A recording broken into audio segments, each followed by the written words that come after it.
Red Reserve, even Nomad Gaming and then GG, all in the south. If you want to win some time and not have to cross through all the teams in the center of this map, you want to try and go there, but run it. Oh my god, an early fight on the mountaintops. Okay, I like this. Okay, that's going to be one out. And Football is getting himself their very first frag was the Victor. I see that, Imperium. I know we're going to say. Power, baby. Say it. There you go. Vector power, baby. God damn it, I hate you. You know what's better than Vector power? Yeah? Double Vector power. I don't know why. I feel like I fell into that and I'm not even mad. Yeah, you did, to be honest. I'm actually... I can't hate on that. No, that's the thing. I was like, you know, you can dab on it. Aim when you need him. Where is he? Goes out to my boy. But anyway, yeah, so getting into this game, we know also SANHOK is a faster paced game in terms of the circle does close in a little bit quicker. It's a smaller map naturally as well. So how quickly these teams respond to that phase on circle shift does have a huge ripple effect on how they get on in the later phases. You also saw cutting the power in Painan. Painan used to be a compound, at least during the first attempt of the regional finals, that was always contested by 2 teams. Yeah. Cutting the power, they got most control, and it offers a lot of rotation point, and also you can hold yourself a river, which is really good to also deny positions. So I'm pretty happy they got that under control. Also, like, yeah, and through the scrims, you saw so many changes, right? Dream Eaters, they used to go for Paradise Resort, and that's now been overtaken by 1218. And it's interesting to see how teams like, just changed their dropping spots, and I would love to know the reason why behind that is the fact. But here's the thing. Yeah. It made sense for Dream Eaters. It makes sense in general. And you know what? It's benefited them because where are Dream Eaters? They're second overall in the standings. That's why there's nothing wrong with giving over your drop spot to another team. It can really favor yourself. What is important, though, as well, for both Dream Eaters and 1218 in this kind of circle, in this kind of game, is that they do make sure that they get into an area that is essentially obviously central circle, which is nearly where they are now, but send 2 forward and hook the coastline by the bridge where that's leading into the Northwest Island. Footballers are currently there. You could catch out a couple of teams and get some early kills in their favor. Imperium. We just talked about, boat rotations, and I said Heroes X, I don't think they'll be going for boat rotation. Well, didn't I say they could go for a boat rotation? I mean, I think at this point they just like to be on boats. No. Was I right? I mean, yeah, shut up. Were you wrong? I didn't say anything. I said they didn't have to. I didn't say they were not going to. They didn't have to. Okay. So get dabbed on, hater. Boomer. Okay, it's okay. So Dream Eaters are going for that top hill angle that's overlooking boot camp. They know that there's a team there, right? They know Unicorns will love drop there, and that's really clever play by Dream Eaters. They are looking to get that early aggression off and take out a team that could maybe potentially stab them in the back in the next couple of phases. So I like that thought process. They also know obviously 1218 will be in Paradise Resort, but Paradise Resort is the kind of location that you're very inside, so unless you actually properly disengage from Paradise Resort, you're still within it and you can't really see that far ahead of you. Yeah, it's not a great position to really hold on to, but UDR Killers, they went for the Cross River compound as PRZ is going to be in the water. Get some intel, get some information. The fight might be ongoing. Time to look for intel first. I do have to say, I'm pretty happy actually. UDR Killers, they're in last position currently, and they did not go for the same compound as WSK. A lot of respect. You talked about the fact it's okay to give away compounds. They did it, and I think that this is definitely going in their favor. They can't afford to take early game fights, and I'm even expecting from them on the angle to never drop Pachinki again. Please don't. It's not necessary. That's a really good point. Now we're seeing Sandro go on. Nacho's a little bit on his own, but PRZ coming in from the water. Fish in the sea. Knocks down Sandro. Surprise mother trucker. How the hell, man? I can't believe PRZ almost lost that fight. That was damn surprising. UDR Killers down to 2. That's Ulysses and Alka. They already lost. Sandro got flushed away instantly. But Ulysses is clapping straight back. PRZ is so damn low. One body will do its bidding, and there you go. Alka's going to be the one to get that knock. Rushing it out instantly, can also get the other member around the corner. But that almost went so bad and so wrong for UDR Killers because they can't afford to lose this fight. How did that go outside of the favor of number one? I know that kind of Windex is further away, but they kind of had more of a surprise factor. Yes, they had lost halls earlier on, so they were down to 3 players. But I do find that a little bit weird that they end up losing that fight. Yeah, but in the end, UDR Killers responded very well and do get a couple of kills in their favor. All the while, Konina Power and Team 5. Konina Power catching out a member of Team 5 on the rotation and pretty much just outside boot camp. And I'm going to say, you talked about this already on yesterday's broadcast, right? The fact that you don't like when Konina Power overstay their welcome in Painan. They rotated early here. Of course, it did shift also a little bit away. Painan is going to be somewhere on the edge of the circle, so you want to go more central. It makes a lot more sense, and I think this is actually favoriting them because they got already a frag on a member of Team 5. They got a nice high ground position. This is the rotation I was expecting from them, and also I think you were expecting too. This is perfect. It is really perfect. Tell you what team has a really perfect rotation. Go Skilla. They're in ban right now, or just around ban. They have such a clean easterly rotation, basically around the east of Paradise Resort and head up maybe in between Paradise Resort and Tatmok. Clean. I do like it. A lot more passive, but like also if you want to play Edge of Circle, the eastern side is going to be always the most favorable option to play that specific playstyle because no teams drop there except for Heroes X. Leaves you a lot of extra room to play around with and also play around rotations on phase 2 / even phase 3. As Heroes X, they got the higher ground. They see a member of WSK. Well, they see actually 2, Rip and Argo. Won't be resulting in any knocks. This is not a great position to be in right now. Or who? Or WSK, because it's hard to rotate from there. Yeah, but it's hard to rotate, but they can actually go behind Tatlock and into basically Cow and around that way. So there's plenty of space, but if they want to go straight down south, indeed, that is going to be pretty hard. I do like the location of Heroes X. It is in that kind of black hole dip, which I do call it, and it gives you plenty of scope around. They can look at WSK, they can look at potentially 1218 or even Dream Eaters if they head in that direction.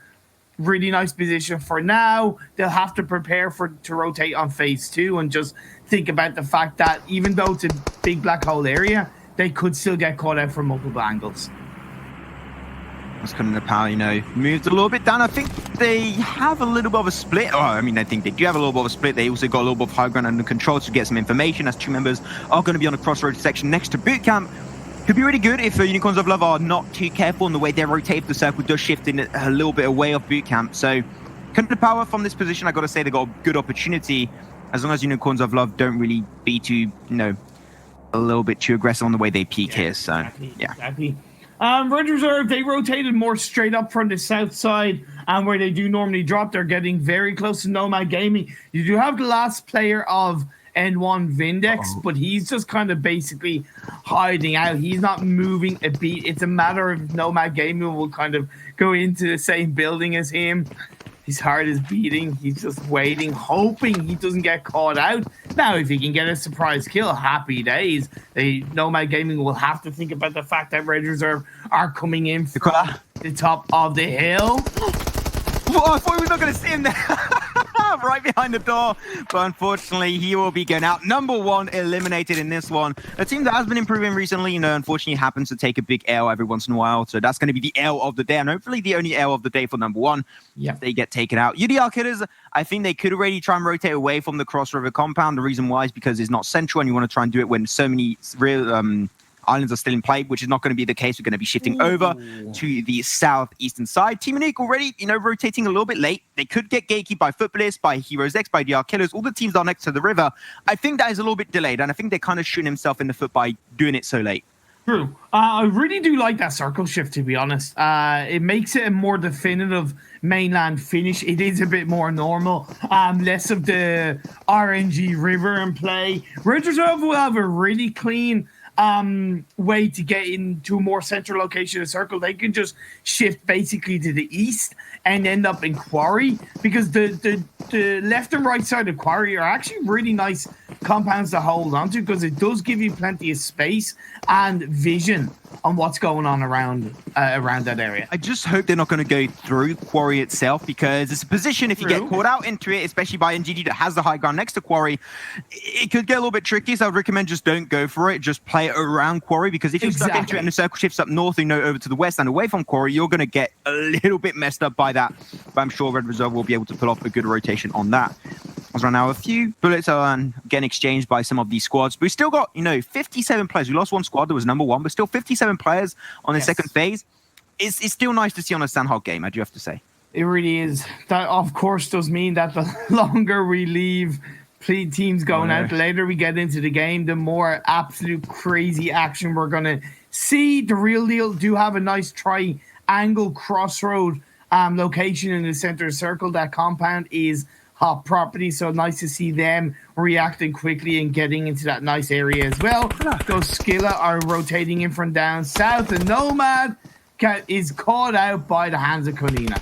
This is why I love this 2-2 split coming out from Konina Power. They've got 2 members to keep information on rotations around Bootcamp and Bootcamp himself. And you've got 2 members of Rob Denny and also Tixie to keep on the high ground right behind, keep the information on the compound further down the line.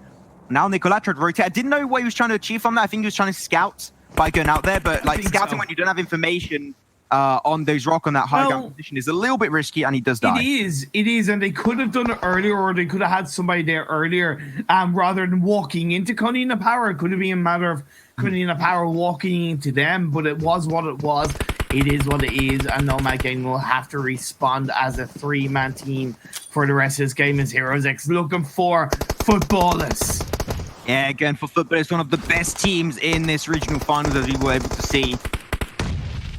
They get some work done. They're going to go for the very own res. That nade might be a bullseye on SANHOK. SANHOK, which is basically at this point the Talon of Footballists, always left alone at the very end of the day. Hopefully, we'll be able to survive because of that smoke. Yeah, actually, surprising enough, yesterday we did not even see a chicken dinner from Footballists, which, you know what, thinking back about it, that's actually surprising. It is a little bit surprising. These 2 teams, of course, do know each other quite well. They both come from the Turkish region. With Heroes X, unfortunately, not directly qualifying. Footballers did get that direct World League spot. So this is less of a pressurizing situation for Footballers. However, even though it's less pressurizing, this actual moment when you're in the heat of the battle is still pretty pressurizing. Trying to pop a little bit of a smoke road to allow SANHOK to make it back to the side. The thing is, this fight's been ongoing for very, very long. Footballers, sure, they got the compound under control, but I'm scared for mainly Heroes X. The reason why? They could get knocked really easily from that position, and they don't have a great position to hold on to themselves from. And also, they have 360-degree access to them. Any team can push them and third party because they've been taking gunshots time and time again. I'm just scared. I saw WSK at one point be pretty close, so I'm just hoping that they won't overstay their welcome. Yeah, as we do see a circle shifting up north with Paradise Resort really heavily in play. To kind of extend on what you said, the longer Heroes X leave it to engage on the football, it's the higher chance they're letting teams around them get close to them and third party. Like you said, they could easily be caught out from a 360-degree angle. WSK, Dream Eaters, even 1218, although I'm saying that 1218 are staying in Paradise Resort, which honestly, I don't like. It's not even just taking too long to engage on Footballers, it's also potentially taking too long to disengage, depending on what they want to commit. Well, yeah, that's pretty much, kind of what I meant by that. Yeah, I don't think they want to go downhill on Footballers. The other team than Footballers, not even that, but Heroes X, of course, they're going to slowly try and rotate back, which I got to say is a good call. Could have been done a little bit earlier, but the circle did shift on the very, very edge of it, so it's not really worthwhile. It's not going to be a valid option for the long run, and they're going to try and find a better compound. There's still a few compounds not currently occupied, so there's still a lot of room to play around. At Red Reserve going down the south, same for Nomad Gaming and UDR Killers. And UDR Killers, they're going to be actually picking a fight with Nomad Gaming currently. We're going to see it pop off in the feed and panning over to the fight. But Nomad, they have the compound, which is not the case of UDR, which is going to make it inherently very hard for them to take. Yeah, Nano and Satsura, they're going to be kept going. Of course, the return fire did go down onto Nano. So Alka and Ulysses are going to have to try and protect their location. What I worry about Nomad Gaming is that the 2 players are in the same compound, so they don't really have that many angles. Of course, the benefit is that if one gets knocked down, there is a higher chance to get revived. As also the fight between Unicorns, Aloft, and Dream Eaters is really kicking off. 3 meters, they were lost Megu. Advocate will be following suit down to 2v4. Unicorns of Love are making a comeback. Currently in 13th position with 36 points. We talked about it earlier. The point gap is so far absolutely nothing. One great game and you could claw yourself back into a strong position overall. And Unicorns of Love already up to 1 point so far. They're going to try and shut down potentially the entirety of Dream Eaters. But Dream Eaters, they are swiftly disengaged from this. Yeah, and I like that from both teams overall, just kind of thinking of the late game. And it's a fight that had been threatening, right? Dream Eaters had rotated down towards that hill overlooking boot camp. So it was something that was threatening for a while, but neither had engaged or gotten close enough to engage. We saw that a little bit of a sneaky touch there, but nothing too crazy. Unicorns of Love can kind of shift around on the west side, hugging a bit of the coastal line, which means they don't have to worry too much about what's going on to the west. They can look basically in that 180-degree angle. Red Reserve had rotated to where I mentioned in the previous phase, which was on the outskirts of Quarry. That did, in turn, for this phase, as the blue zone is closing in, give them more space to go directly into the circle up the northwards. But like I said, it's not going to be easy because you still have 54 players in this lobby. Yeah, you know there's going to be a lot more play-by-play on the extra 50% of this broadcast. There's going to be a lot of screaming and yelling because the action is going to be unfolding pretty damn quickly in the next few upcoming minutes. Of Nomad Gaming still able to just follow suit on Canada Power, trying to look for revenge upon Nicola that died a few minutes earlier. And the Power, they're holding the position. Do Nomad Gaming have the information? I don't think so. Be careful. Exa on your right. Oh. Yeah, Aether did see Lunatic, just sort of feeding that is going to hear the shots go. Pre-fire coming out. Doesn't get the knock onto Lunatic. He just like phased into nothingness. Wow. They're going to rush him out, but be careful. Again, shut up from the distance. Did he have time to heal up? No, he did not. 2 bullets or 3 bullets, and that will be enough to shut down Lunatic and put an end to his suffering. It's an extra bullet. One more is all you need. They know they got hit marker. But Robson, he's going to go too over aggressive. He's going to be knocked down. Oh my god. But be careful. How are you holding on to that? Lunatic, absolute beast of a player, holding to that position and stopping Canina Power in their tracks. And now he's looking for that nade frag. But now Nomad Gaming, they already remember getting a knockdown earlier, and they're looking for an extra knock. Nomad Gaming, they're going to try and end this one down as they get Axa. Tixie, got to run away, my friend. He's still going to try and take the fight. Hits a few bullets. Will it be enough? I don't think so. Even a 4, that will not be the case. Eclipse will be a 1 to put the nail in the coffin of Canada Power as they take 15th position, despite getting chicken dinner yesterday on SANHOK. I'll tell you what, UDR Killers, they did go for a great initial engagement, but at the end of the day, the response by Eclipse to hold off that engagement allowed Satsura and the third player of Nomad Gaming to really help come down the hill and support them. And in the end, UDR Killers did get taken out. HMSC from WSK getting knocked down. This is what I worry about with 1-2-1-8. Do they really know what's going on around them outside Paradise Resort? I think they just know there's absolute havoc around them. That's, I think, what they know so far. But I got to say, in my opinion, WSK for Bliss, where they are currently, is a mistake. There's no reason to aim for Paradise Resort or fight around Paradise Resort because it's such a bad position to play around, and also it's on the edge of the circle up on the northeastern side. I would say move out of it right now. It is not worthwhile. It's not going to help you in any way, shape, or form because it's such a bad position in which you can take a fight. Okay, so Red Reserve, they're not inside the circle. They do only have UDR Killers and Nomad Gaming around them, so it's not as cluster for them. They have a little bit more breathing space. Like I said, they're still not inside the circle, though. All the action is up on the north side, around the outskirts of Paradise Resort, looking down. Like I said, Bandita, 1-2-1-8 as a team, they're holding on to Paradise Resort. I don't like it with this fight between Footballers and WSK. WSK down to 1. They're going to rush him down, and that should be an easy fight for Footballist. And 1 more bullet is all you need, and perfectly done. Braun will be the one to get things done with Solke. And that'll be WSK out in, unfortunately, 14th position. Despite a great start yesterday, was on the ankle. They're going to lose it, but NGT finally taking the very first fight of this SANHOK game. They get 2 members knocked down instantly on Goskiller. Aegon's going to be the next one focused down. Aegon going to put so damn low. Followed up with Whitey, but damn, Goskiller did not expect this. I don't get why 2 members of Goskiller were running without really kind of in some way stopping or staying in the blue zone. There's nothing wrong with the blue zone in this phase, especially when you've got a team around you. But NGG, they only have Itachi left standing. He is getting a revive onto Forever Energy Drink, and Bandage is being thrown out by Agon. They got to take advantage of this opportunity. They got to close out. Whitey is holding on. The blue zone does take down Forever once again. Whitey nearly gets caught out, but just about manages to survive. I don't think Agon has bandages left. I don't think he has a first aid left. I don't think he does. He's not even doing the animation at this point to heal himself up. And I think this will be the end of Goskill at this point. If you know you have no more meds and NGG's just around the corner, Forever does die out, but picked up by the play zone. That's not going to be a kill picked up by anyone.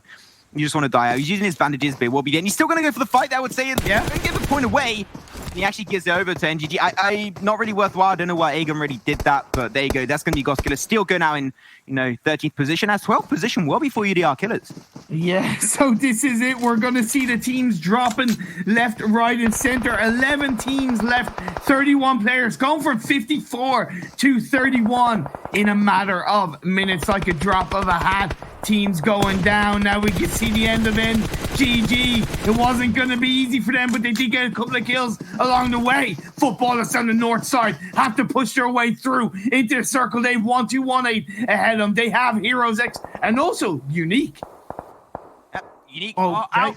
They take top 10. Still a little bit of an improvement, but Team Unique unfortunately going to be taking the L on that one. But Blitz, I was about to say, they got a compound nearby they can get shot from so easily. Lutz will be the first casualty of that engagement. And they're getting another team. Oh man, so many squads are slowly going to be taken out in this game. Things are getting serious. Heroes X still has 4 members holding to a great position, but the circle's going to be shifting towards the road once more. And the road still a 50-50 split. That is definitely going to come into play. And the only team that's really inside that circle is Unicorns of Love on the west side. They are inside a compound, so that will help them heavily, but it's still not going to be too easy because if any team is going to crash that compound, they're going to have to fight them so aggressively. We did lose Red Reserve as well. I don't know what exactly happened to them, but I believe they went down in 11th place. We've got 7 teams in the bag. Now 6 is the real deal. Go down 20 players on the board. 1-2-1-8. You know what? I worried about them, but they still kept on. They've kept going, and they're still in this game as a 3-man team. Just to confirm something, so Red Reserve, they took 8th position, actually, and they got gatekeeped when they were going from the eastern side, so a little bit unfortunate for them. But now Football is slowly going to get involved into the fight. Rom is going to be knocked away despite spreading absolute hell upon this map of SANHOK. He will get responded by on the hands of 1-2-1-8. Rose and Soke, they know they can't really go for Rom, unfortunately, but here it is. Dream Eaters, they were waiting for the rocky terrain for a few minutes now. And they're slowly going to be waking up as they shut down Footballists. I mean, that's a good wake-up call for them, that's for sure. Hell yeah, taking them down, but now Mortiza in amongst the smoke doesn't see 1-2-1-8, but Team 5 go down. Bandita gets a knock. Now he's going to be able to find a push into the next rock, and another one as he pushes forward. You got a Unicorn to the side. You got Dream Eaters going down, but Matic is inside the blue zone. He prones down, staying in the safe zone for now. Blues in claiming a few lives on this game of SANHOK, that's for sure, but 1-2-1-8. Down to 1 member, at least, it's down to 1 member who's going to be Bandita. We can still make it through, but Unicorns of Love, they are taking control, baby. The circle is shifting a little bit away of the compound of Unicorns of Love, but now going to be seeing Heroes X get taken out. It's between Dream Eaters, 1-2-1-8, and the 4 members of Unicorns of Love. This is a 4v1v1, and this should be such an easy takeout for Unicorns. Well, Unicorns of Love, they started yesterday with a massive 21-point game, but they dropped from there. If they get this win, if they get this chicken dinner, they need to make sure in the next 5 games they really pick it up from there. They carry on that momentum. But Matic and Lux, it comes down to this 4v1, but it's just too much. The angles prove too much, and Unicorns of Love, they take the chicken dinner. We knew it was going to be hard for them to pull off at the end, but still, what a great game from Unicorns of Love. Getting himself 9 kills and a chicken dinner, 29 points.